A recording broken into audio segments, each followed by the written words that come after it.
स्वागत।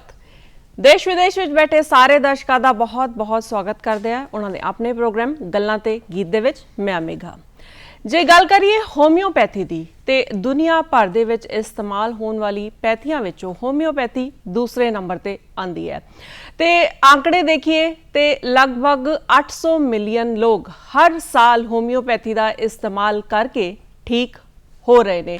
42 देशों के विच होम्योपैथी नूं इंडिपेंडेंट मैडिकल सिस्टम के तौर पर इस्तेमाल किया जा रहा है ते लगभग 24 देशों के विच कॉम्पलीमेंटरी मैडिकल सिस्टम के तौर पर होम्योपैथी नूं इस्तेमाल किया जा रहा है। असल दे विच होम्योपैथी की है, एक किवें काम करदी है ते की महत्व है होम्योपैथी का, ये सारियां गल्लां अज दे गल्लां ते गीत प्रोग्राम दे विच करांगे। यही साडा अज दा विषय है होम्योपैथी का महत्व। ते गलबात करन लई स्टूडियो दे विच मेरे नाल मौजूद ने डॉक्टर तरुण जैन जी, होम्योपैथी डॉक्टर ने। बहुत बहुत इन्हां दा स्टूडियो दे विच स्वागत करते हैं। सत श्री अकाल जी ते नमस्कार। प्रोग्राम की शुरुआत करते हैं कि होम्योपैथी की अज असी गल करनी है, होम्योपैथी का महत्व, यही साडा अज दा खास विषय है। तो इत्थों ही शुरुआत करते हैं कि होम्योपैथी है की। होम्योपैथी बारे दसन तो पहला मैं चाहना है कि मैं होम्योपैथी के आविष्कारक डॉक्टर मास्टर सैमुअल हैनेमैन बारे दसा। जी जी। इन्हां दा जन्म जर्मनी दे विच सैक्सनी दे विच होया सीगा 10 अप्रैल 1755 दे विच। ठीक है। ये मैडिसिन प्रैक्टिस करते सीगे जी, जो उस टाइम च उन्होंने मास्टर हैनेमैन ने उसका नाम दिता एलोपैथी। ये जी टर्म है एलोपैथी, ये मास्टर हैनेमैन बारे द्वारा ही कॉइन की गई है। जी जी। उस दौरान उन्होंने ये फील किया कि जो प्रैक्टिस करते हैं पेशेंट जोड़े ठीक हो रहे हैं वो 100% ठीक नहीं होंगे है, वो ठीक होंगे है उन्होंने सिम्पटम दब जाते हैं तो वो इस चीज़ तो सैटिस्फाइड नहीं सीगे। इस करके उन्होंने जी उस टाइम की पैथी सी वो छड्डती तो फिर किताबों ट्रांसलेट करने का काम शुरू करता, क्योंकि उन्होंने काफ़ी सारी लैंग्वेजेस की नॉलेज सी। वो जर्मन तो इंग्लिश दे विच ट्रांसलेट करते हुए उन्होंने एक जी किताब सी क्यूलन मटीरिया मेडिका जी जी, वो ट्रांसलेट करते हुए उन्होंने सामने एक वर्ड आए कि जदों असी सिंकोना मैडिसिन जी हैगी है उस दौरान दी वो दिंदे है तो मलेरिया ठीक हो जाता है। जी जी। वो ठीक होने का कारण ये है क्योंकि जी सिंकोना दी दवाई जे किसी हेल्दी बंदे नूं दित्ती जाए वो यही सिम्पटम प्रोड्यूस करती है। जी जी। ये चीज़ उन्होंने बड़ी खटकी कि ये किस तरह हो सकता है, जे ये चीज़ वो बीमारी प्रोड्यूस करती पई है फिर वही चीज़ वो बीमारी का इलाज किस तरह कर सकती। जी जी। तो फिर उन्होंने ये अपने ऊपर ट्राई किया, अपने आस पास के परिवार के सज्जना ते ट्राई किया तो उन्होंने देखा जी ये चीज़ है बिल्कुल सही है। जी जी।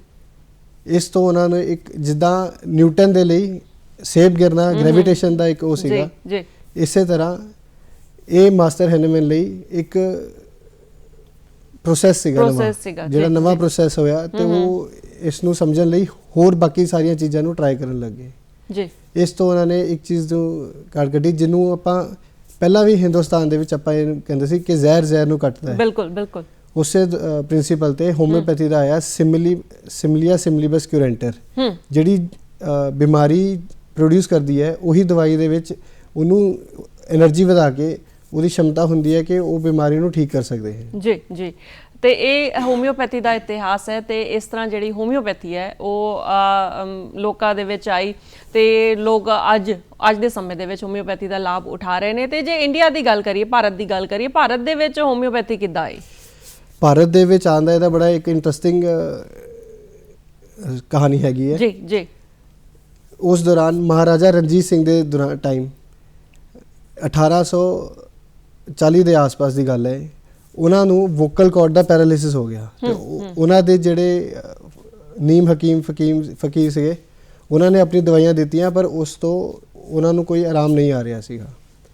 उस दौरान उस एरिया दे विच लाहौर दे विच एक होम्योपैथिक डॉक्टर आए हुए सीगे, डॉक्टर जॉन मार्टिन होमिंगबर्गर, तो उन्होंने महाराजा रणजीत सिंह जी नूं जी जिहड़ी दवाई दित्ती, ठीक है, वो दवाई तो बाद महाराजा रणजीत सिंह नूं आराम आना शुरू होया तो महाराजा रणजीत सिंह जी इन्ने उन्हां तो खुश प्रसन्न होए कि उन्होंने अपने लाहौर कोर्ट दे विच दरबार दे विच ਉਹਨਾਂ ਨੂੰ ਹੈਡ ਫਕੀਰ ਰੱਖ ਲਿਆ, ਜੀ ਹਕੀਮ ਰੱਖ ਲਿਆ। ਤੇ ਅੱਜ ਦੇ ਸਮੇਂ ਦੀ ਜੇ ਗੱਲ ਕਰੀਏ, ਜਿਸ ਤਰ੍ਹਾਂ ਤੁਸੀਂ ਇਤਿਹਾਸ ਤਾਂ ਦੱਸ ਰਹੇ ਹੋ ਹੋਮਿਓਪੈਥੀ ਦਾ, ਤੇ ਅੱਜ ਦੇ ਸਮੇਂ ਦੀ ਜੇ ਗੱਲ ਕਰੀਏ ਤੇ ਅਜੋਕੇ ਸਮੇਂ ਦੇ ਵਿੱਚ ਹੋਮਿਓਪੈਥੀ ਦਾ ਕੀ ਮਹੱਤਵ ਹੈ? ਹੋਮਿਓਪੈਥੀ ਅੱਜ ਦੇ ਸਮੇਂ ਦੇ ਵਿੱਚ ਹੋਰ ਜ਼ਿਆਦਾ ਕਾਰਗਰ ਹੋ ਰਹੀ ਹੈ, ਕਿਉਂਕਿ ਜਿਹੜੀ ਮਾਡਰਨ ਹੋਮਿਓਪੈਥੀ ਹੈਗੀ ਹੈ, ਜਿਹੜੀ ਆਪਾਂ ਸ਼ੁਰੂ ਹੋਈ ਹੈ ਕਲਕੱਤੇ ਤੋਂ, ਠੀਕ ਹੈ, ਉਹ ਡਾਕਟਰ JS ਸਿਰਕਰ ਨੇ ਸ਼ੁਰੂ ਕੀਤੀ ਸੀਗੀ। ਤੇ ਉਹਨਾਂ ਨੇ ਮੈਡੀਸਿਨਸ ਦੇ ਕੰਬੀਨੇਸ਼ਨ, ਸਿਨਰਜਿਸਟਿਕ ਐਕਸ਼ਨ ਜਿਹੜਾ ਹੈ ਉਹ ਸਮਝਾਇਆ, ਉਹਦਾ ਕਨਸੈਪਟ ਲੈ ਕੇ ਆਏ। ਤੇ ਉਸ ਤੋਂ ਬਾਅਦ ਹੋਮਿਓਪੈਥੀ ਦੇ ਜਿਹੜੇ ਰਿਜ਼ਲਟ ਹੈਗੇ ਆ ਉਹ ਹੋਰ ਵਧੀਆ ਹੋਣ ਲੱਗ ਗਏ ਹੈਗੇ ਜੀ।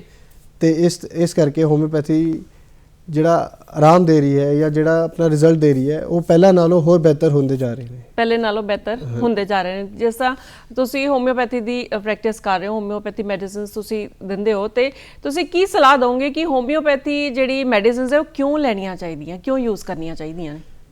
ਹੋਮਿਓਪੈਥਿਕ ਮੈਡੀਸਨ ਜਿਹੜੇ ਮੇਰੇ ਪੇਸ਼ੈਂਟ ਹੈ ਉਹਨਾਂ ਨੂੰ ਮੈਂ ਇਹੀ ਸਲਾਹ ਦਿੰਦਾ, ਹੋਮਿਓਪੈਥੀ ਲੈਣ ਦਾ ਸਭ ਤੋਂ ਵਧੀਆ ਫਾਇਦਾ ਇਹ ਹੈ ਕਿ ਉਹ ਸਰੀਰ ਨੂੰ ਅੰਦਰੋਂ ਤੰਦਰੁਸਤ ਕਰਦੀ ਹੈ ਤੇ ਸਰੀਰ ਦੇ ਵਿੱਚ ਬਿਮਾਰੀ ਤੋਂ ਲੜਨ ਦੀ ਸ਼ਕਤੀ ਪ੍ਰਦਾਨ ਕਰਦੀ ਹੈ। ਜੇ ਕਿ ਆਪਾਂ ਬਾਕੀ ਸਿਸਟਮ ਦੇਖੀਏ, ਉਹ ਸਿਸਟਮ ਇਹ ਹੈ ਕਿ ਉਹ ਬਿਮਾਰੀ ਨੂੰ ਖਤਮ ਕਰਦਾ ਹੈ, ਪਰ ਉਹਦਾ ਸਰੀਰ ਦੇ ਵਿੱਚ ਕੋਈ ਪੋਜ਼ਿਟਿਵ ਇੰਪੈਕਟ ਨਹੀਂ ਆਉਂਦਾ ਹੈ। ਉਹ ਸਰੀਰ ਨੂੰ ਤਾਕਤਵਰ ਤੰਦਰੁਸਤ ਨਹੀਂ ਬਣਾ ਰਿਹਾ, ਉਹ ਸਿਰਫ ਬਿਮਾਰੀ ਨੂੰ ਖਤਮ ਕਰ ਰਿਹਾ ਹੈ, ਬਿਮਾਰੀ ਨੂੰ ਦਬਾ ਰਿਹਾ ਹੈ। ਪਰ ਹੋਮਿਓਪੈਥੀ ਦਾ ਦੇਣ ਦਾ ਇਹ ਫਾਇਦਾ ਹੋ ਜਾਂਦਾ ਇਸ ਟਾਈਮ ਕਿ ਉਹ ਬੋਡੀ ਦੀ ਜਿਹੜੀ ਇਮਿਊਨਿਟੀ ਹੈ ਉਹ ਬਿਲਡ ਅਪ ਕਰਨ 'ਚ ਬਹੁਤ ਸਹਾਇਕ ਹੈਗੀ ਹੈ ਜੀ। ਤੇ ਹੋਮਿਓਪੈਥੀ ਬਾਰੇ ਜੇ ਮੈਂ ਦੱਸਣ ਦੀ ਕੋਸ਼ਿਸ਼ ਕਰਾਂ ਜੀ, ਇਹਦੇ 7 ਪ੍ਰਿੰਸੀਪਲਸ ਹੁੰਦੇ ਹੈਗੇ। law of similia, law of minimum, law of simple, theory of drug proving, theory of chronic diseases, theory of vital force। ਤੇ ਜਿਹੜੀ law of similia ਹੈਗਾ, ਇਹ ਤਾਂ ਮੈਂ ਤੁਹਾਨੂੰ ਜਿੱਦਾਂ ਦੱਸਿਆ ਕਿ ਜਿਹੜੀ ਬਿਮਾਰੀ ਇੱਕ ਹੈਲਦੀ ਪਰਸਨ ਦੇ ਵਿੱਚ ਉਹ ਬਿਮਾਰੀ ਪ੍ਰੋਡਿਊਸ ਕਰਦੀ ਹੈ, ਜਿਹੜੀ ਦਵਾਈ, ਉਹ ਦਵਾਈ ਜੇ ਐਨਰਜਾਈਜ਼ ਤੇ ਪੋਟੈਂਟਾਈਜ਼ ਕਰਕੇ ਦਿੱਤੀ ਜਾਏ, ਉਹ ਉਸ ਬਿਮਾਰੀ ਦਾ ਇਲਾਜ ਕਰ ਸਕਦੀ ਹੈ। ਇਹ ਹੈਗਾ law of similia। law of minimum ਹੈਗਾ ਕਿ ਸਾਡੀ ਹੋਮਿਓਪੈਥੀ ਦੇ ਵਿੱਚ ਇਹ ਵਿਸ਼ਵਾਸ ਕੀਤਾ ਜਾਂਦਾ ਹੈ ਕਿ ਹੋਮਿਓਪੈਥੀ ਜਿਹੜੀ ਦਵਾਈ ਹੈ ਉਹ ਘੱਟ ਤੋਂ ਘੱਟ ਦਿੱਤੀ ਜਾਏ, ਜਿੰਨਾ ਘੱਟ ਦਵਾਈ ਦਿੱਤੀ ਜਾਏ ਉਹਨਾਂ ਵਧੀਆ ਅਸਰ ਮਿਲ ਸਕਦਾ ਹੈ। ਸਿੰਪਲ ਦਵਾਈ ਦਿੱਤੀ ਜਾਏ, ਉਹਦੇ ਵਿੱਚ ਜ਼ਿਆਦਾ ਕੰਪਲੈਕਸਿਟੀਜ਼ ਨਾ ਕੀਤੀ ਜਾਣ। ਸਰੀਰ ਜਿਹੜਾ ਹੈਗਾ ਸਾਡਾ ਬਹੁਤ ਸਿੰਪਲ ਹੈਗਾ, ਉਹਨੂੰ ਸਿਰਫ ਇੱਕ ਸਟਿਮੂਲਸ ਦੀ ਲੋੜ ਹੁੰਦੀ ਹੈ ਕਿ ਉਹ ਆਪਣੀ ਜਿਹੜੀ ਪ੍ਰੋਬਲਮ ਹੈ ਉਹਨੂੰ ਲੜ ਸਕੇ, ਠੀਕ ਹੈ। ਇਸ ਲਈ ਜਿਹੜੀ ਹੋਮਿਓਪੈਥਿਕ ਮੈਡੀਸਨ ਦਾ ਇੱਕ ਮੇਨ ਲਾਅ ਹੈਗਾ ਲਾਅ ਆਫ ਸਿੰਪਲ, ਠੀਕ ਹੈ। ਡਾਕਟਰਾਈਨ ਆਫ ਡਰਗ ਪ੍ਰੂਵਿੰਗ ਜਿਹੜੀ ਹੈਗੀ ਹੈ ਇਹ ਬਹੁਤ ਖਾਸ ਹੈਗੀ ਹੈ। ਹੋਮਿਓਪੈਥੀ ਦੇ ਜਿਹੜੀ ਦਵਾਈਆਂ ਦੇ ਸਿੰਪਟਮਸ ਹੈਗੇ ਹੈ ਉਹ ਕਿਸੇ ਜਾਨਵਰ 'ਤੇ ਜਾਂ ਐਕਸਪੈਰੀਮੈਂਟ ਨਾਲ ਨਹੀਂ ਹੁੰਦੇ, ਉਹ ਹੈਲਦੀ ਪਰਸਨ ਨੂੰ ਦਿੱਤੇ ਜਾਂਦੇ ਹੈ। ਅਲੱਗ-ਅਲੱਗ ਕਾਸਟ ਦੇ, ਅਲੱਗ-ਅਲੱਗ ਰੇਸ ਦੇ, ਅਲੱਗ ਉਮਰ ਦੇ, ਅਲੱਗ ਤਬਕੇ ਦੇ, ਅਲੱਗ ਮੇਲ ਫੀਮੇਲ ਸਾਰਿਆਂ ਨੂੰ ਦਿੱਤੇ ਜਾਂਦੇ ਆ ਤੇ ਉਹਨਾਂ ਦੇ ਸਿੰਪਟਮ ਬੜੇ ਧਿਆਨ ਨਾਲ ਆਬਜ਼ਰਵ ਕੀਤੇ ਜਾਂਦੇ ਤੇ ਲਿਖੇ ਜਾਂਦੇ, ਨੋਟ ਕੀਤੇ ਜਾਂਦੇ ਆ। ਉਹ ਫਿਰ ਜਦੋਂ ਪੂਰਾ ਲਿਸਟ ਕੰਪਾਈਲ ਕਰਕੇ ਦੇਖਿਆ ਜਾਂਦਾ ਹੈ ਤੇ ਉਹ ਜਿਹੜੇ ਸਿੰਪਟਮਸ, ਪੈਕਿਊਲਰ ਸਿੰਪਟਮਸ ਹੈਗੇ ਆ, ਉਹ ਸਾਡੀ ਹੋਮਿਓਪੈਥੀ ਦਵਾਈ ਦੇ ਸਿੰਪਟਮਸ ਰਿਕਾਰਡਡ ਹੁੰਦੇ ਆ ਸਾਡੀ ਹੋਮਿਓਪੈਥਿਕ ਕਿਤਾਬ ਦੇ ਵਿੱਚ ਮਟੀਰੀਅਲ ਮੈਡੀਕਲ ਜੀ ਜੀ। ਇਹਨੂੰ ਕਹਿੰਦੇ ਹੋਮਿਓਪੈਥਿਕ ਡਰਗ ਪ੍ਰੂਵਿੰਗ। ਜੋ ਇਹ ਚੀਜ਼ ਹੈਗੀ ਹੈ ਇਹ ਹੋਮਿਓਪੈਥੀ ਨੂੰ ਇੱਕ ਐਕਸਟਰਾ ਆਰਡੀਨਰੀ ਪੈਥੀ ਬਣਾਉਂਦੀ ਹੈ ਜੀ। ਕੀ ਹੋਮਿਓਪੈਥੀ ਦੇ ਨਾਲ ਹਰ ਬਿਮਾਰੀ ਦਾ ਇਲਾਜ ਸੰਭਵ ਹੈ ਜੇ ਅੱਜ ਦੇ ਸਮੇਂ ਦੀ ਗੱਲ ਲੈ ਕੇ ਚੱਲੀਏ ਅਸੀਂ?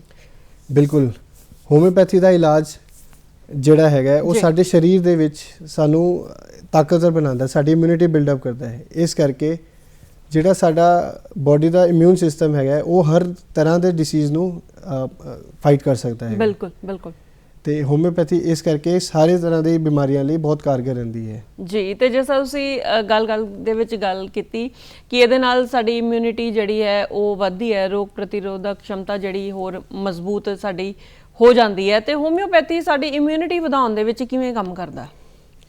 ਹੋਮਿਓਪੈਥੀ ਦਾ ਜਿਹੜਾ ਅਗਲਾ ਪ੍ਰਿੰਸੀਪਲ ਹੈਗਾ ਹੋਮਿਓਪੈਥੀ ਵਾਈਟਲ ਫੋਰਸ ਜੀ ਜੀ। ਵਾਈਟਲ ਫੋਰਸ ਇਸ ਤਰ੍ਹਾਂ ਹੈਗੀ, ਆਪਾਂ ਸਮਝਾ ਸਕਦੇ ਹਾਂ ਕਿ ਜਦੋਂ ਸਾਡੇ ਸਕਿਨ ਦੇ ਉੱਪਰ ਟਾਂਕੇ ਲੱਗਦੇ ਹੈ, ਟਾਂਕੇ ਲੱਗ ਕੇ ਉਹ ਸਕਿਨ ਨੂੰ ਆਪਸ ਵਿੱਚ ਜੋੜਤਾ ਜੀ, ਥ੍ਰੈਡ ਦੇ ਨਾਲ ਉਹਨਾਂ ਨੂੰ ਕਲੋਜ਼ ਲਿਆਤਾ ਤੇ ਫਿਕਸ ਕਰਤਾ। ਪਰ ਜਿਹੜੀ ਉਹ ਸੈੱਲ ਬਣਦੇ ਹੈ ਤੇ ਉਹ ਆਪਸ ਵਿੱਚ ਮਿਲਦੇ ਹੈ, ਮਿਕਸ ਅਪ ਹੋ ਜਾਂਦੇ ਹੈ, ਇਹ ਸਾਡੀ ਵਾਈਟਲ ਫੋਰਸ ਹੈ ਜਿਹੜੀ ਕਰਦੀ ਹੈ।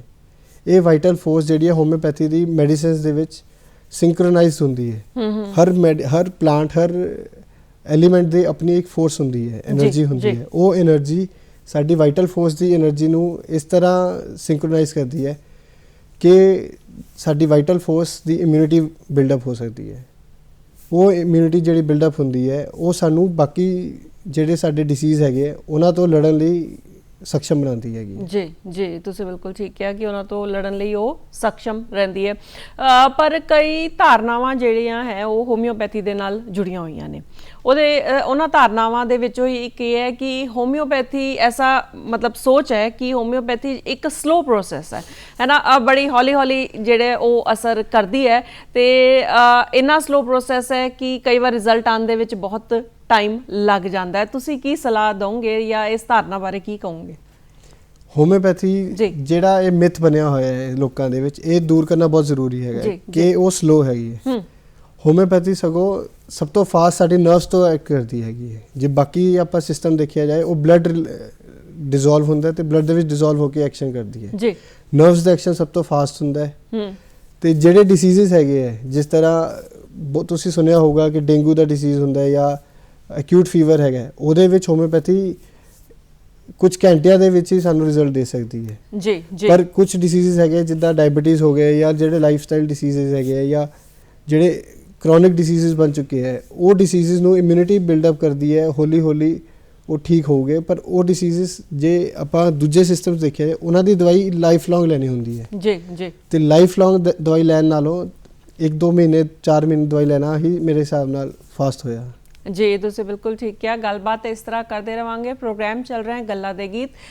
ਪ੍ਰੋਗਰਾਮ ਦੇ ਵਿੱਚ ਲਗਾਤਾਰ ਅਸੀਂ ਹੋਮਿਓਪੈਥੀ ਬਾਰੇ ਗੱਲਬਾਤ ਕਰ ਰਹੇ ਹਾਂ। ਡਾਕਟਰ ਤਰੁਣ ਜੈਨ ਜੀ ਸਟੂਡੀਓ ਦੇ ਵਿੱਚ ਅੱਜ ਮੇਰੇ ਨਾਲ ਨੇ। ਸੁਣਦੇ ਹਾਂ ਇੱਕ ਗੀਤ। ਇਸ ਗੀਤ ਤੋਂ ਬਾਅਦ ਫਿਰ ਇਹਨਾਂ ਤੋਂ ਜਾਣਾਂਗੇ ਕਿ ਹੋਮਿਓਪੈਥੀ ਕਿੱਦਾਂ ਕੰਮ ਕਰਦੀ ਹੈ ਤੇ ਕਿਸ ਤਰ੍ਹਾਂ ਹੋਮਿਓਪੈਥੀ ਮੈਡੀਸਿਨਸ ਦੇ ਨਾਲ ਸਾਡੀਆਂ ਪ੍ਰੋਬਲਮਸ, ਸਾਡੀਆਂ ਬਿਮਾਰੀਆਂ ਠੀਕ ਹੋ ਜਾਂਦੀਆਂ ਨੇ। ਪਰ ਇਸ ਗੀਤ ਤੋਂ ਬਾਅਦ ਯਾਰ ਲੱਭ ਲੈ, ਬੁੱਲੇ ਵਿੱਚੋਂ ਨੀ ਯਾਰ ਲੱਭ ਲੈ, ਦੀਵਾ ਬਾਲ ਕੇ ਮਟਾ ਲੈ, ਹਨੇਰਾ ਨੀ ਦੀਵਾ ਬਾਲ ਕੇ ਮਟਾ ਲੈ, ਹਨੇਰਾ ਨੀ, ਬੁੱਲੇ ਵਿੱਚੋਂ ਨੀ ਯਾਰ ਲੱਭ ਲੈ, ਬੁੱਲੇ ਵਿੱਚੋਂ ਨੀ ਯਾਰ ਲੱਭ ਲੈ।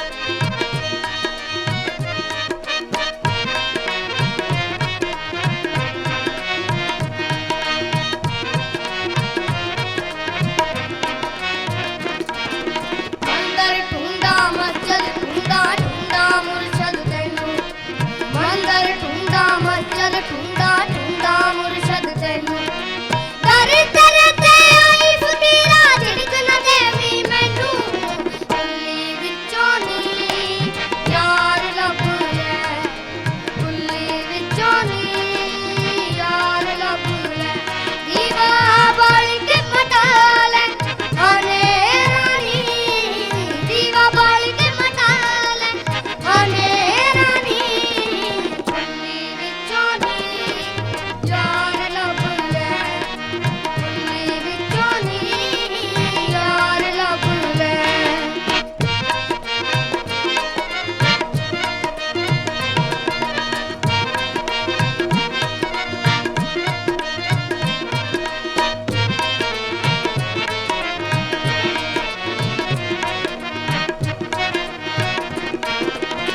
ਸੌ ਵਾਰੀ ਕੋਠੇ ਚੜੀਆਂ ਉਤਰੀ, ਸੌ ਵਾਰੀ, ਸੌ ਵਾਰੀ ਕੋਠੇ ਚੜੀਆਂ ਉਤਰੀ, ਸੌ ਵਾਰੀ, ਆਮਣੇ ਆਮਣੇ ਆਮਣ ਸਾਈਆਂ ਤੂੰ ਜਿੱਤਿਓ ਮੈਂ ਗਾਰੀ, ਬੁੱਲੀ ਵਿੱਚੋਂ ਨੀ ਯਾਰ ਲੱਭ ਲੈ, ਬੁੱਲੀ ਵਿੱਚੋਂ ਨੀ ਯਾਰ ਲੱਭ ਲੈ, ਦੀਵਾ ਬਾਲ ਕੇ ਮਟਾ ਲੈ, ਹਨੇਰਾ ਨੀ ਦੀਵਾ ਬਾਲ ਕੇ ਮਟਾ ਲੈ, ਹਨੇਰਾ ਨੀ, ਬੁੱਲੀ ਵਿੱਚੋਂ ਨੀ ਯਾਰ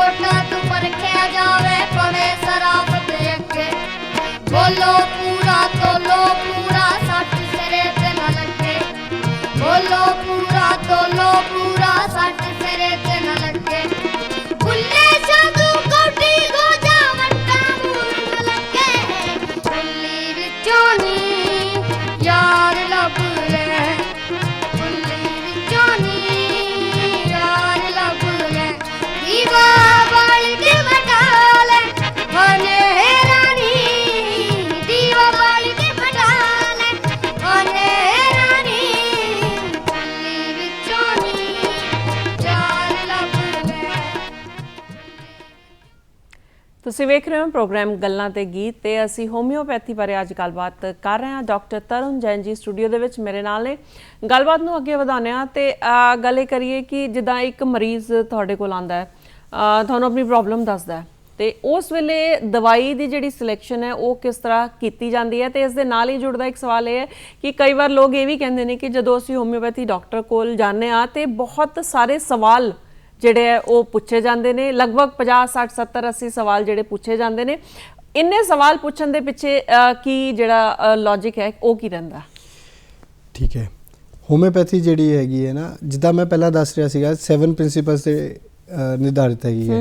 ਉਹਦੇ ਵਿੱਚੋਂ ਇੱਕ ਪ੍ਰਿੰਸੀਪਲ ਹੈਗਾ ਥਿਊਰੀ ਆਫ ਕ੍ਰੋਨਿਕ ਡਿਸੀਜ਼। ਜਿਹੜੇ ਕ੍ਰੋਨਿਕ ਡਿਸੀਜ਼ ਹੁੰਦੇ ਆ ਮਤਲਬ ਕਿ ਜਿਹੜੀ ਬਹੁਤ ਲੰਬੀਆਂ ਪੁਰਾਣੀਆਂ ਬਿਮਾਰੀਆਂ ਚੱਲਦੀਆਂ ਆ ਰਹੀਆਂ ਨੇ, ਉਹਦਾ ਇਲਾਜ ਕਰਨ ਲਈ ਨਾ ਜਿਹੜੀ ਮੈਡੀਸਨ ਚਾਹੀਦੀ ਹੁੰਦੀ ਹੈ ਉਹ ਮੈਡੀਸਨ ਪੇਸ਼ੈਂਟ ਦੇ ਨੇਚਰ, ਪੇਸ਼ੈਂਟ ਦੀ ਸਸੈਪਟੇਬਿਲਿਟੀ, ਪੇਸ਼ੈਂਟ ਦੀ ਰਿਐਕਟਿਵਿਟੀ, ਉਹ ਸਾਰੀ ਚੀਜ਼ਾਂ ਸਮਝਣ ਤੋਂ ਬਾਅਦ ਦਿੱਤੀ ਜਾ ਸਕਦੀ ਹੈ। ਜੀ ਜੀ। ਹੁਣ ਜਿੱਦਾਂ ਮੇਰੇ ਕੋਲ ਪੇਸ਼ੈਂਟ ਆਉਂਦੇ ਹੈਗੇ ਤੇ ਮੇਰਾ ਸਭ ਤੋਂ ਪਹਿਲੇ ਕੋਸ਼ਿਸ਼ ਇਹ ਹੁੰਦੀ ਹੈ ਕਿ ਪੇਸ਼ੈਂਟ ਦੀ ਅੰਡਰਸਟੈਂਡਿੰਗ ਜਿਹੜੀ ਹੈਗੀ ਹੈ ਹੋਮਿਓਪੈਥੀ ਬਾਰੇ ਉਹ ਤੇ ਉਹਦੀ ਬਿਮਾਰੀ ਬਾਰੇ ਜ਼ਰੂਰ ਹੋਏ।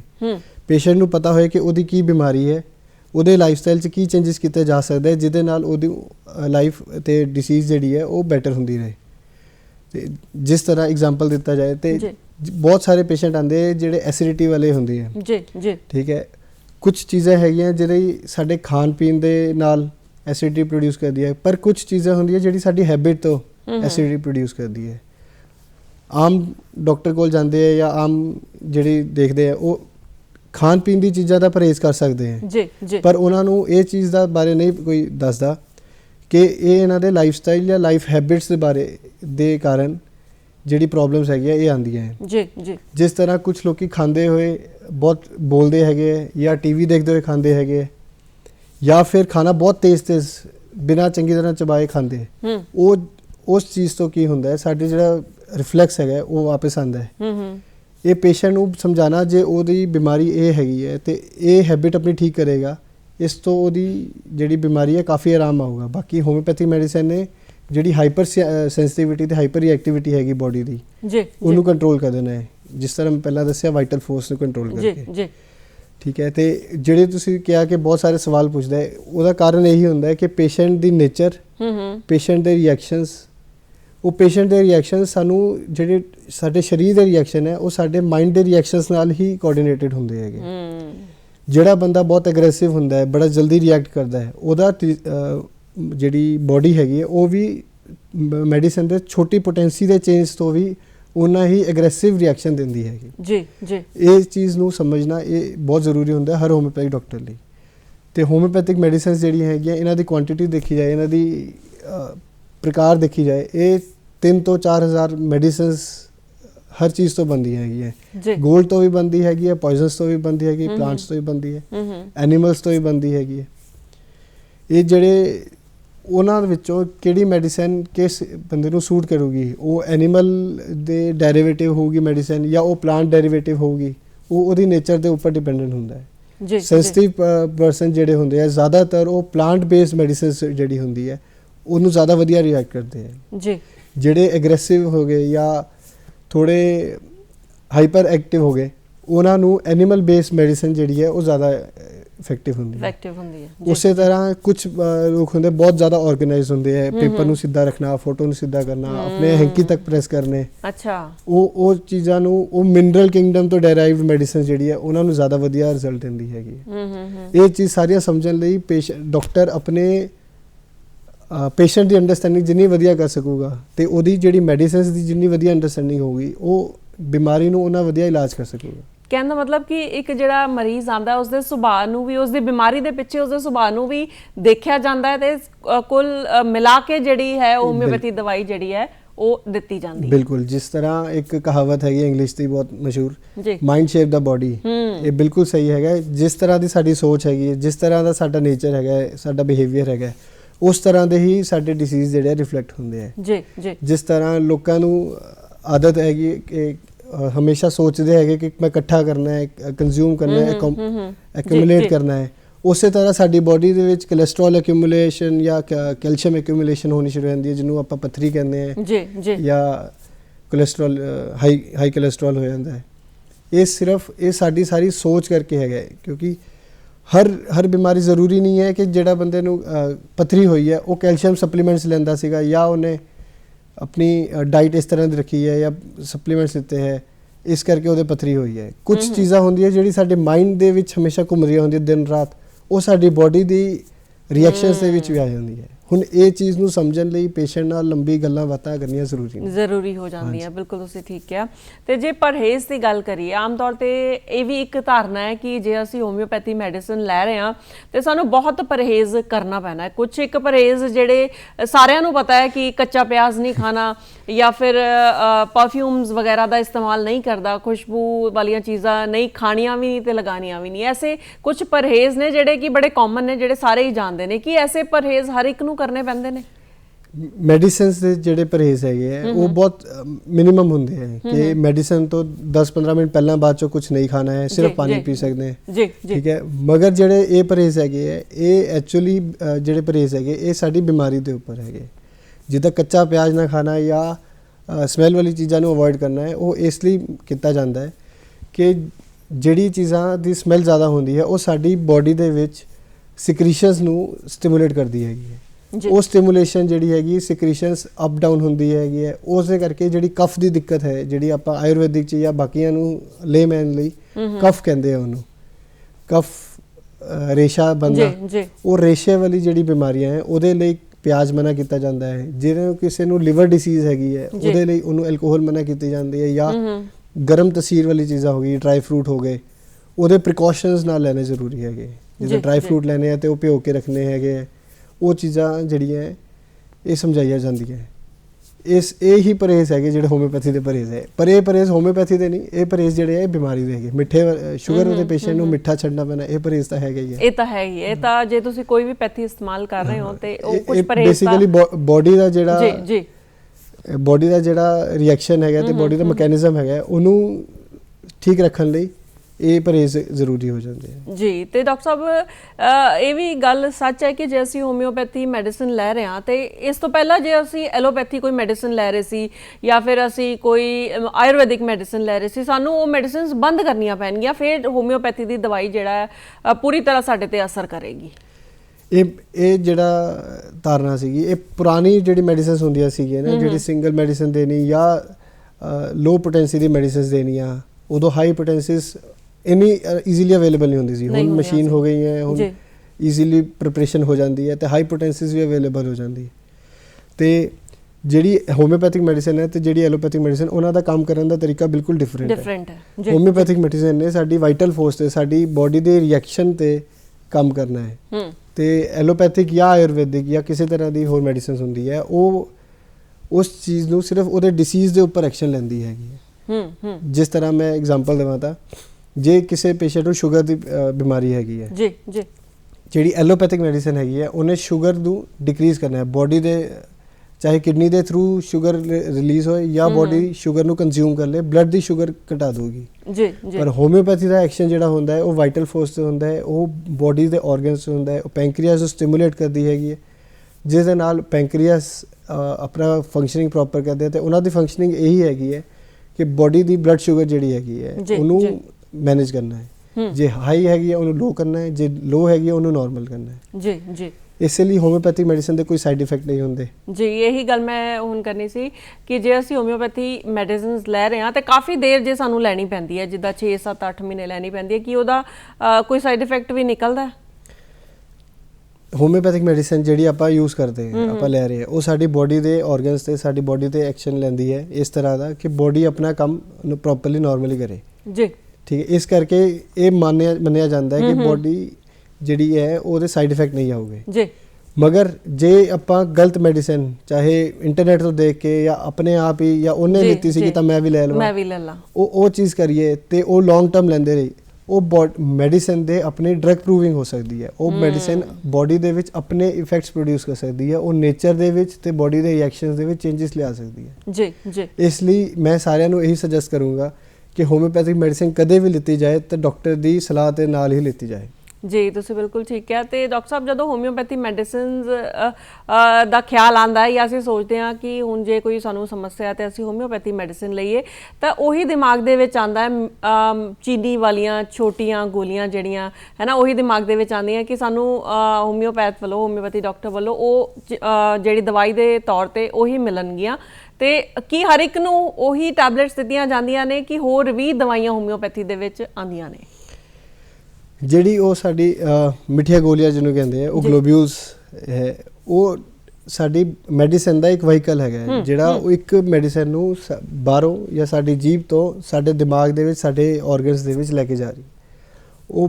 ਉਹ ਜਿਹੜੀ ਗੋਲੀਆਂ ਹੈਗੀਆਂ ਉਹ ਇਸ ਤਰ੍ਹਾਂ ਤੁਸੀਂ ਮੰਨੋ ਕਿ ਇੱਕ ਆਪਾਂ ਜੇ ਜਲੰਧਰ ਤੋਂ ਲੁਧਿਆਣੇ ਪਹੁੰਚਣਾ, ਇੱਕ ਬੰਦਾ ਜਾ ਰਿਹਾ ਮੋਟਰਸਾਈਕਲ ਤੇ, ਦੂਜਾ ਬੰਦਾ ਜਾ ਰਿਹਾ ਹੈ ਗੱਡੀ 'ਚ, ਤੇ ਜਿਹੜਾ ਗੱਡੀ ਵਾਲਾ ਉਹ ਜ਼ਿਆਦਾ ਜਲਦੀ ਪਹੁੰਚੇਗਾ ਜੀ।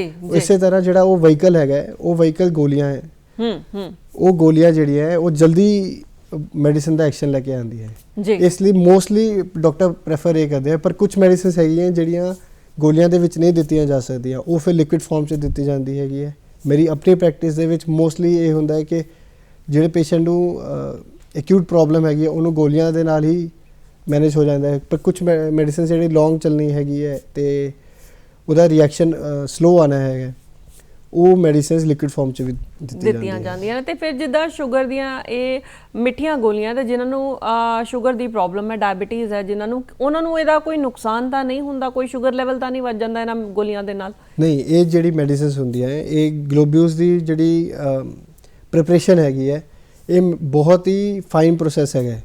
ਇਹਦੇ ਵਿੱਚ ਕੀ ਹੁੰਦਾ ਹੈ, ਉਹ ਜਿਹੜੀ ਚੀਨੀ ਦਾ ਇੱਕ ਤੁਪਕਾ ਜੇ ਮੰਨ ਲਓ, ਉਹਨੂੰ ਫੁਲਾਇਆ ਜਾਂਦਾ ਹੈ ਤੇ ਉਹਦੇ ਵਿੱਚ ਮੈਡੀਸਿਨ ਅਬਜ਼ੌਰਬ ਕਰਨ ਦੀ ਸ਼ਕਤੀ ਜ਼ਿਆਦਾ ਵੱਧ ਜਾਂਦੀ ਹੈ।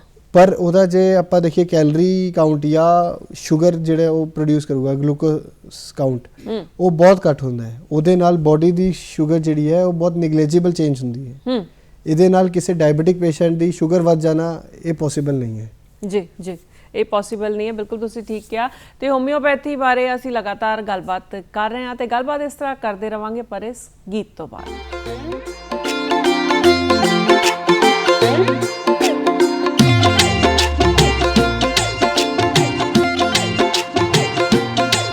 ਜਿਹੜਾ ਚੁੱਪਚਾਪ ਰਹਿੰਦਾ ਸੀ, ਕੁਝ ਦੱਸਦਾ ਨਾ ਕਹਿੰਦਾ ਸੀ, ਉਹ ਜਿਹੜਾ ਚੁੱਪਚਾਪ ਰਹਿੰਦਾ, ਕੁਝ ਦੱਸਦਾ ਨਾ ਕਹਿੰਦਾ, ਅੱਜ ਦਿਲ ਦੀ ਉਹ ਕਹਿ ਗਿਆ ਨੀ ਸੰਗ ਬਣ ਕੇ, ਦਿਲ ਦੀ ਉਹ ਕਹਿ ਗਿਆ ਨੀ ਸੰਗ ਬਣ ਕੇ, ਬੱਚਾ ਤੁਣਕਾ ਤੁਣਕਾ ਪਿਆਰ ਦਾ ਐਸਾ, ਮੈਂ ਉੱਡ ਗਈ, ਮੈਂ ਉੱਡ ਗਈ, ਮੈਂ ਉੱਡ ਗਈ ਪਤੰਗ ਬਣ ਕੇ, ਹੋ ਬੱਚਾ ਤੁਣਕਾ ਪਿਆਰ ਦਾ ਐਸਾ, ਮੈਂ ਉੱਡ ਗਈ ਪਤੰਗ ਬਣ ਕੇ, ਹੋ ਬੱਚਾ ਤੁਣਕਾ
गई पतंग बन के हो बच्चा तुड़का प्यार दा ऐसा मैं उड़ गई पतंग बन के हो बच्चा तुड़का प्यार दा ऐसा मैं उड़ गई पतंग बन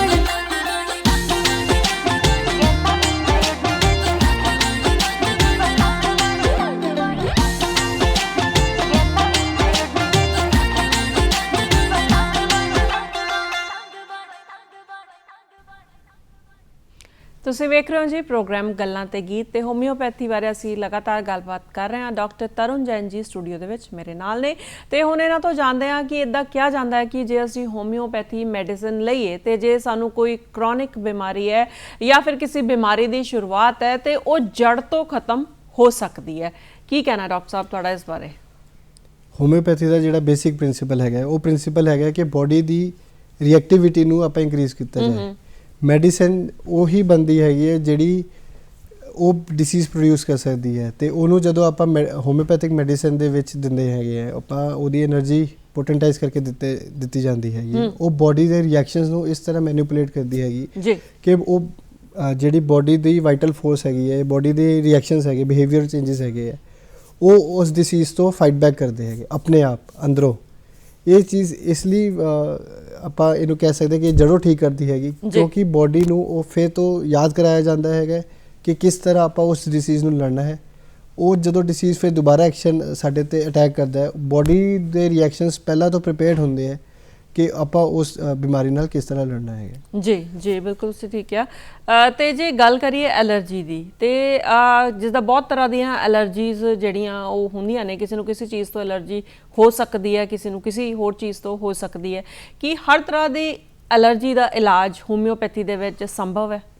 ਬਿਲਕੁਲ ਸੰਭਵ ਹੈਗਾ ਜੀ। ਜਿਸ ਤਰ੍ਹਾਂ ਐਲਰਜੀ ਜਿਹੜੀ ਹੈਗੀ ਪਹਿਲਾਂ ਆਪਾਂ ਇਹ ਸਮਝੀਏ ਕਿ ਐਲਰਜੀ ਸਾਡੀ ਬੋਡੀ ਦਾ ਰਿਐਕਸ਼ਨਸ ਹੈਗੇ ਜੀ।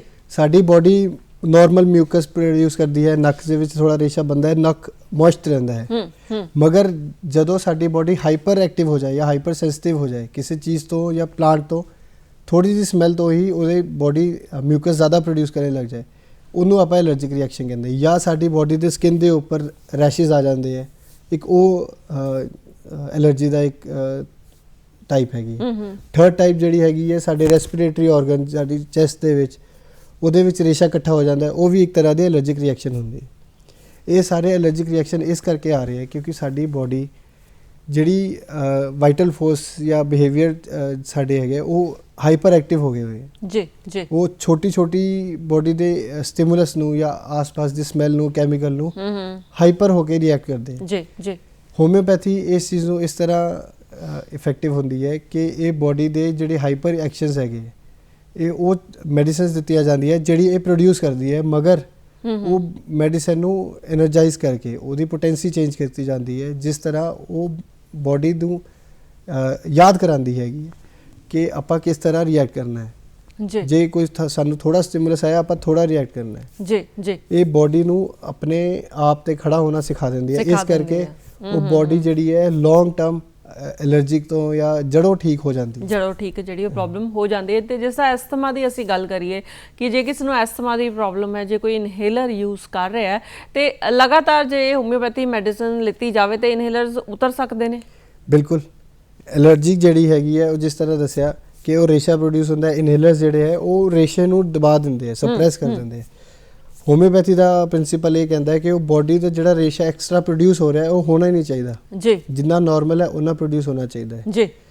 ਤੇ ਇਸ ਕਰਕੇ ਹੋਮਿਓਪੈਥਿਕ ਮੈਡੀਸਿਨ ਜੇ ਲੌਂਗ ਟਰਮ ਦਿੱਤੀ ਜਾਏ ਬੋਡੀ ਦੀ ਇਮਿਊਨਿਟੀ ਤੇ ਬੋਡੀ ਦੇ ਬਿਹੇਵੀਅਰ ਚੇਂਜਸ ਬੋਡੀ ਦੇ ਸੈਲਸ ਜਿਹੜੇ ਹੈ ਜਿਹੜਾ ਸੈਲ ਮਾਸ ਸੈਲ ਹੈ ਇਹ ਰੇਸ਼ਾ ਪ੍ਰੋਡਿਊਸ ਕਰਨ ਦੀ ਜੀ ਹੁੰਦਾ ਹੈ ਉਹ ਮਾਸ ਸੈਲ ਜਿਹੜਾ ਹੈ ਉਹ ਆਪਣਾ ਫੰਕਸ਼ਨ ਪ੍ਰੋਪਰਲੀ ਕਰੇ ਹਾਈਪਰ ਹੋ ਕੇ ਨਾ ਕਰੇ। ਇਸ ਤੋਂ ਜੇ ਉਹ ਆਪਣਾ ਫੰਕਸ਼ਨ ਪ੍ਰੋਪਰਲੀ ਕਰਨਾ ਸ਼ੁਰੂ ਕਰ ਦਿੰਦਾ ਹੈ ਉਸ ਤੋਂ ਬਾਅਦ ਸਾਨੂੰ ਇਨਹੇਲਰ ਦੀ ਲੋਡ ਪੈਣੀ ਘਟ ਜਾਂਦੀ ਹੈ। ਉਹਦੇ ਇਨਹੇਲਰ ਦੀ ਲੋਡ ਜਿਹੜੀ ਫ੍ਰੀਕੁਐਂਸੀ ਹੈ ਡਿਊਰੇਸ਼ਨਸ ਹੈ ਉਹ ਦੂਰ ਹੋਣੀ ਸ਼ੁਰੂ ਹੋ ਜਾਂਦੀ ਹੈ। ਹੌਲੀ ਹੌਲੀ ਉਹ ਇਨਹੇਲਰ ਆਪਾਂ ਛੱਡਿਆ ਜਾ ਸਕਦਾ ਹੈ ਜੀ ਛੱਡਿਆ ਜਾ ਸਕਦਾ ਹੈ। ਤੇ ਜੇ ਹੋਮਿਓਪੈਥੀ ਮੈਡੀਸਿਨ ਅਸੀਂ ਲੈ ਰਹੇ ਹਾਂ ਤੇ ਇਹ ਵੀ ਇੱਕ ਧਾਰਨਾ ਹੈ ਕਿ ਜਦੋਂ ਅਸੀਂ ਇੱਕ ਵਾਰੀ ਦਵਾਈ ਲੈਣੀ ਸ਼ੁਰੂ ਕਰ ਦਿੰਦੇ ਹਾਂ ਤੇ ਪਤਾ ਨਹੀਂ ਇਹ ਕਦੋਂ ਅਸਰ ਕਰਨੀ ਸ਼ੁਰੂ ਹੋਏਗੀ। ਇੱਕ ਵਾਰੀ ਦਵਾਈ ਲੈ ਕੇ ਅਸੀਂ ਉਡੀਕਦੇ ਹਾਂ ਕਿ ਇਹਦਾ ਅਸਰ ਜਿਹੜਾ ਹੈ ਉਹ ਕਦੋਂ ਸ਼ੁਰੂ ਹੋਏਗਾ। ਇਸ ਬਾਰੇ ਤੁਸੀਂ ਕੀ ਕਹੋਗੇ ਕਿ ਕਿੰਨੀ ਦੇਰ ਬਾਅਦ ਜਿਹੜੀ ਹੋਮਿਓਪੈਥੀ ਮੈਡੀਸਿਨ ਹੈ ਉਹ ਅਸਰ ਕਰਨਾ ਸ਼ੁਰੂ ਕਰ ਦਿੰਦੀ ਹੈ? ਹੋਮਿਓਪੈਥਿਕ ਮੈਡੀਸਨ ਜਿਹੜੀ ਹੈ ਸਾਡੀ ਨਰਵਸ ਤੋਂ ਐਕਸ਼ਨ ਲੈਂਦੀ ਹੈ। ਸਾਡੀ ਬੋਡੀ, ਸਾਡੀ ਟੰਗ ਦੇ ਉੱਪਰ ਨਰਵਸ ਐਂਡਿੰਗ ਹੁੰਦੀ ਹੈ, ਉਸ ਤੋਂ ਸਟਿਮੂਲਸ ਕਰਦੀ ਹੈ ਤੇ ਬੋਡੀ ਦੇ ਬ੍ਰੇਨ ਨੂੰ ਜਾਂ ਉਹਦੀ ਵਾਈਟਲ ਫੋਰਸ ਨੂੰ ਆਪਣਾ ਅਲਾਈਨ ਕਰਦੀ ਹੈ, ਪ੍ਰੋਪਰ ਆਪਣਾ ਕੰਮ ਕਰਨ ਨੂੰ, ਚੈਨਲਾਈਜ਼ ਕਰਨ ਨੂੰ। ਜੀ। ਜਿਹੜੀ ਬਾਕੀ ਪੈਥੀਜ਼ ਹੈਗੀ ਹੈ ਉਹ ਸਾਡੇ ਪੇਟ ਦੇ ਵਿੱਚ ਜਾਂਦੀ ਹੈ, ਉੱਥੋਂ ਬਲੱਡ ਦੇ ਵਿੱਚ ਆਉਂਦੀ ਹੈ, ਫਿਰ ਆਪਣਾ ਰਿਐਕਸ਼ਨ ਦਿੰਦੀ ਹੈ। ਮਗਰ ਇਹਨਾਂ ਦੋਨਾਂ ਦੇ ਰਿਐਕਸ਼ਨਸ ਦੇ ਵਿੱਚ ਬਹੁਤ ਫਰਕ ਹੈਗਾ। ਜੀ। ਹੋਮਿਓਪੈਥਿਕ ਮੈਡੀਸਨ ਨੇ ਜਿਹੜਾ ਰਿਐਕਸ਼ਨ ਦੇਣਾ ਹੈ ਉਹ ਬੋਡੀ ਨੂੰ, ਬ੍ਰੇਨ ਨੂੰ ਉਹਨੂੰ ਸਟਿਮੂਲੇਟ ਕਰਨਾ ਹੈ ਕਿ ਤੂੰ ਆਪਣਾ ਕੰਮ ਪ੍ਰੋਪਰਲੀ ਕਰੇ। ਜੀ। ਜਦ ਕਿ ਜੇ ਦੂਜੀ ਦੇਖਿਆ ਜਾਏ ਐਲੋਪੈਥਿਕ ਜਾਂ ਆਯੁਰਵੈਦਿਕ, ਉਹਦੇ ਵਿੱਚ ਹੁੰਦਾ ਹੈ ਕਿ ਜੇ ਰੇਸ਼ੇ ਦੀ ਪ੍ਰੋਬਲਮ ਹੈਗੀ ਹੈ ਜਾਂ ਜੇ ਬੀਪੀ ਦੀ ਪ੍ਰੋਬਲਮ ਹੈ, ਉਹ ਬੀਪੀ ਨੂੰ ਡਾਊਨ ਕਰ ਦੇ।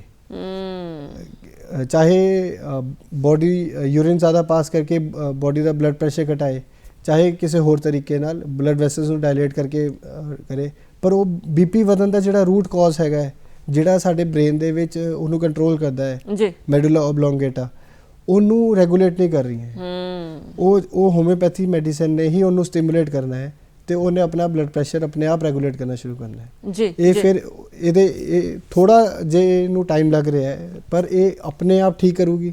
ਜੀ। ਇਹ ਲੌਂਗ ਟਰਮ ਲੈਣ ਤੋਂ ਬਾਅਦ ਮੈਡੀਸਨ ਦੀ ਲੋੜ ਨਹੀਂ ਪਊਗੀ, ਲਾਈਫ ਲੌਂਗ ਨਹੀਂ ਲੈਣੀ ਪਊਗੀ ਤੇ ਇਹ ਜੜੋਂ ਠੀਕ ਹੋਊਗੀ ਕਿ ਫਿਰ ਆਪਾਂ ਨੂੰ ਦੁਬਾਰਾ ਤੋਂ ਦਵਾਈ ਦੇ ਉੱਪਰ ਡਿਪੈਂਡੈਂਟ ਨਹੀਂ ਹੋਣਾ ਪਊਗਾ ਕਿ ਆਪਾਂ ਠੀਕ ਹੋਣ ਲਈ ਦਵਾਈ ਖਾਈਏ। ਜੀ। ਜੀ। ਕਿਉਂਕਿ ਹੋਮਿਓਪੈਥੀ ਦਾ ਜਿਹੜਾ ਇੱਕ ਮੇਨ ਬੇਸਿਕ ਪ੍ਰਿੰਸੀਪਲ ਹੈਗਾ ਕਿ ਬੋਡੀ ਕਿਉਰ ਜਿਹੜਾ ਹੈ ਉਹ ਪਰਮਾਨੈਂਟ ਹੋਣਾ ਚਾਹੀਦਾ ਹੈ। ਜੀ। ਜੀ। ਜੇ ਤੁਸੀਂ ਇਲਾਜ ਜਿਹੜਾ ਹੈ ਪਰਮਾਨੈਂਟ ਨਹੀਂ ਦੇ ਰਹੇ, ਉਹ ਬੰਦੇ ਨੂੰ ਦਵਾਈ ਦੇ ਉੱਪਰ ਡਿਪੈਂਡੈਂਟ ਕਰ ਰਹੇ ਹੋ, ਉਹ ਫਿਰ ਇਲਾਜ ਨਹੀਂ ਹੋਇਆ, ਉਹ ਸਿਰਫ ਆਪਾਂ ਇੱਕ ਵਿਸਾਖੀ ਦੇਤੀ ਕਿ ਚੱਲਦਾ ਰਹੇ।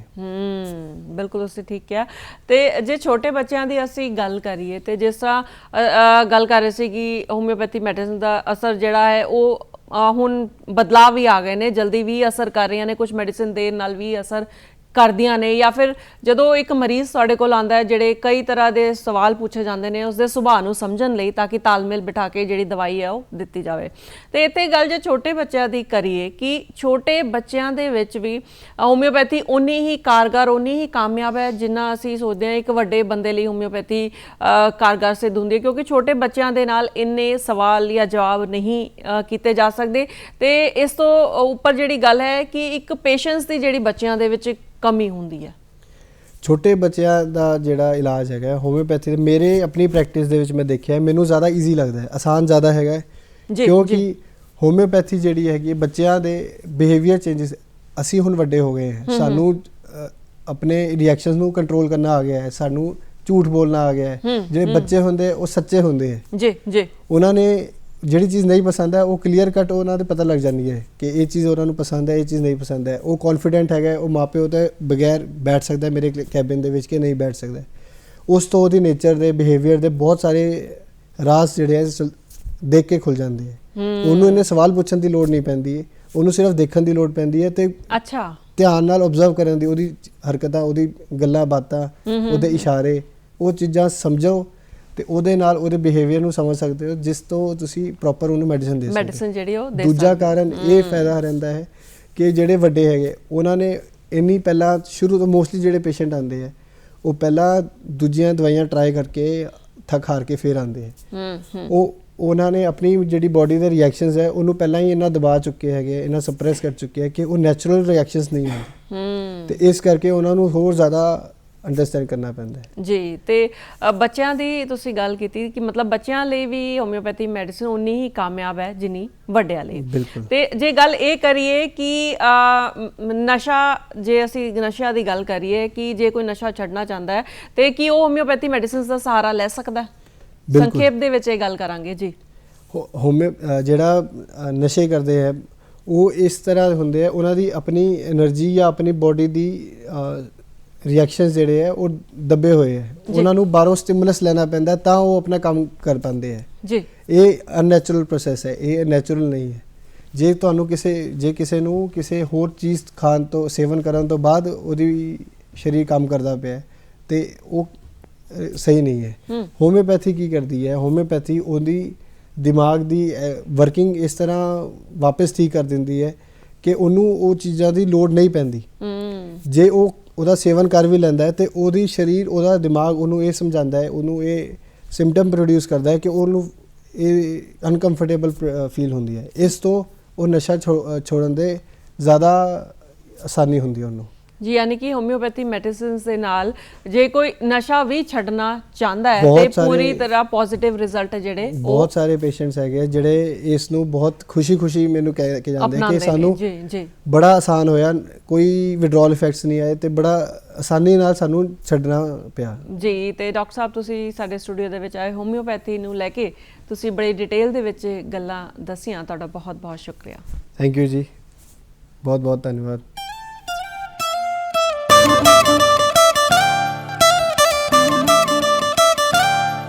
ਮੇਰੀ ਜੁੱਤੀ ਪੰਜਾਬੀ ਓਏ ਓਏ ਓਏ, ਮੇਰੀ ਜੁੱਤੀ ਪੰਜਾਬੀ ਓਏ ਓਏ, ਪਾਇਆ ਸੂਟ ਗੁਲਾਬੀ ਓਏ ਓਏ ਓਏ,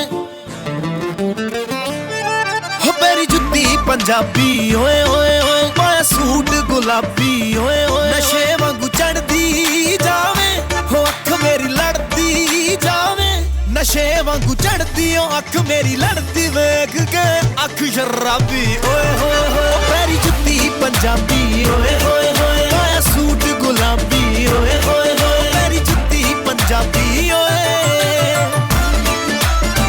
ਹੋਏ ਹੋਏ ਹੋਏ, ਓਏ ਹੋਏ ਆ ਫਿਰਦੀ ਏ ਚੋਬਰਾਂ ਦੇ ਸੀਨੇ ਠਹਿਰਦੀ, ਤੱਕ ਲਾਵੇ ਕੁੜੀ ਜਿਹਨੂੰ ਅੱਖ ਭਰ ਕੇ, ਆ ਫਿਰਦੀ ਏ ਚੋਬਰਾਂ ਦੇ ਸੀਨੇ ਠਹਿਰਦੀ, ਤੱਕ ਲਾਵੇ ਕੁੜੀ ਜਿਹਨੂੰ ਅੱਖ ਭਰ ਕੇ, ਆ ਗੱਭਰੂ ਨਾ ਕਿਤੇ ਤੇਰੀ ਜੋੜੀ ਬਣ ਜਾਏ, ਵੇਖੂਗਾ ਨੀ ਪਿੰਡ ਸਾਰਾ ਖੜ ਖੜ ਕੇ, ਦਿਲਾਂ ਉੱਤੇ ਨੱਚਦੀ ਜਾਵੇ ਲਾਟ ਵਾਂਗੂ ਮੱਚਦੀ ਜਾਵੇ, ਦਿਲਾਂ ਉੱਤੇ ਨੱਚਦੀ ਲਾਟ ਵਾਂਗੂ ਮੱਚਦੀ, ਤੁਰੇ ਜਦ ਤੋਰ ਨਵਾਬੀ ਓਏ ਹੋਏ ਹੋਏ, ਮੇਰੀ ਜੁੱਤੀ ਪੰਜਾਬੀ ਓਏ ਹੋਏ ਹੋਏ, ਪਾਇਆ ਸੂਟ ਗੁਲਾਬੀ ਓਏ ਹੋਏ ਹੋਏ, ਮੇਰੀ ਜੁੱਤੀ ਪੰਜਾਬੀ ਓਏ